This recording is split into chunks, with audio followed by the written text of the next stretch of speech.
课文43篇，以赛亚书12章。伫迄日，你话讲：上主啊，我要感谢你。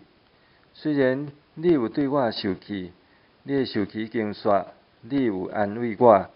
看，上帝是我的拯救者，我倚靠伊就拢免惊。主上帝是我的气力，我要唱歌称赞。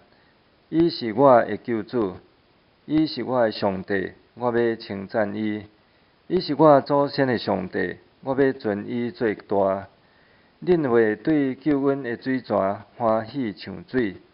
伫迄日，恁会讲：着感谢上主，求叫伊的名，将伊的所做伫列邦报扬。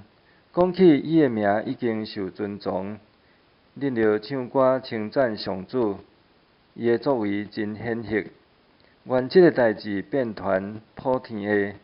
住伫锡安的人啊，着欢呼唱歌，以色列圣的上帝伫恁中间真伟大。